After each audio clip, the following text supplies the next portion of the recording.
Today's homemade nacho Lunchable is a healthier and better version than the prepackaged one at the store, plus a lot bigger in size. Hey, welcome to MOMables. If you're new or if you've been around for years, I'm Laura and I am so excited that you're here. This entire month, I'm gonna be showcasing quick, no-cook, back-to-school bento ideas that you can whip up in about 5 minutes. And I'm also sharing with you the tricks of keeping those packed lunches fresh until lunchtime. So make sure you hit that red subscribe button and the bell so you'll be the first to know when I share the other lunch ideas. Today's homemade nacho Lunchable can be made with a ready-to-go nacho cheese sauce if you have it left over from the weekend, or my homemade recipe, which I'll link below for you, and I'm gonna show you how to pack that so it stays hot. But first, let's talk about what else goes in this bento lunch to make it bulkier.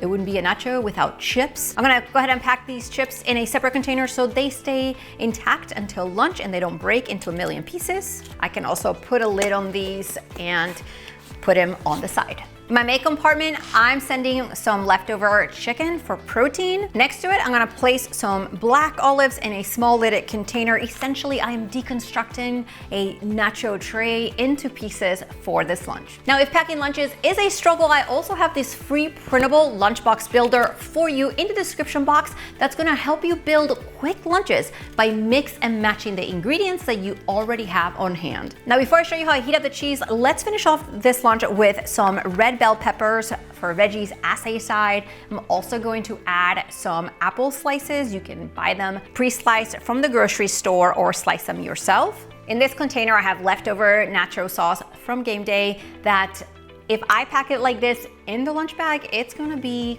cold. So the way we want to do this is heat it up in the microwave for about a minute so it's really nice and hot, and then I'm going to pour it inside of a thermos container so it stays hot until lunchtime. Seal it up quickly so it stays nice and hot inside and that cheese sauce is ready. You can pack the bulk of the lunch the night before, after dinner when you have leftovers, and close the lid, place it in the refrigerator, and in the morning, all you have to do is take it out of the fridge. And now it would be when you heat up the cheese sauce so it's nice and hot. And in the same lunch bag, you can place your bento and place the cheese sauce nice and hot in that thermos on top, along with the chips, and zip it up, and you have a nacho lunch ready to go. But wait, there's more. Make sure to watch this next bento that's also a breeze to pack. See you next time.